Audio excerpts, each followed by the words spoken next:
First একটু তেলটা দেবো। যখন তেল গরম হয়ে যাবে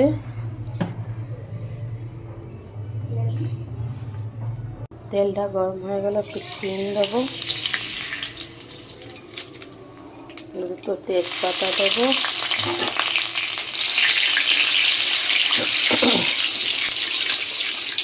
একটু নাড়াবো। একটু ব্রাউন কালার হয়ে গেলে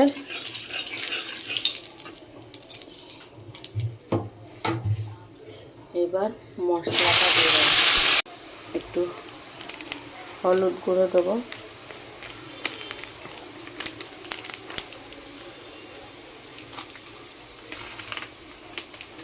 একটু ঝালের লঙ্কা গুঁড়ো দেবো, একটু কাশ্মীরি গুঁড়ো দেবো। এইবার একটু লবণ দেবো,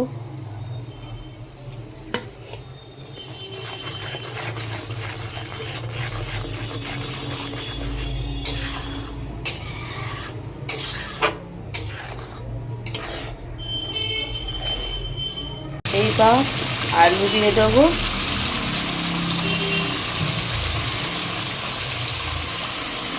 এবার বাঁধাকপি দেবো,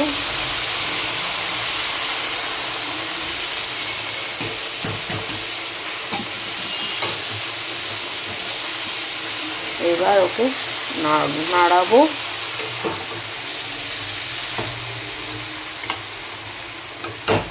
একটু বেশি হয়ে গেছে, ওই জন্য ঢাকা চাপা দিয়ে রেখে দেবো। একটু নরম হয়ে গেলে নাড়াতে একটু সুবিধা হবে। এবার কড়াইশুঁটি দিয়ে দেবো, এবারে টমাটো দিয়ে দেবো,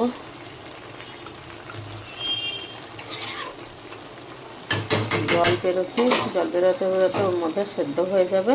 এবার চাপা দিয়ে রেখে দেবো। এবার নামাবো, একটু গরম মশলা দিয়ে দেবো,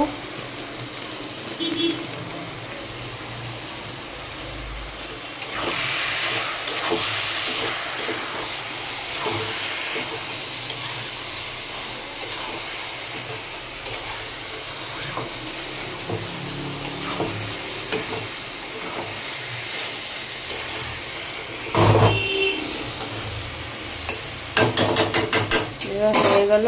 এবার বন্ধ করে দেবো।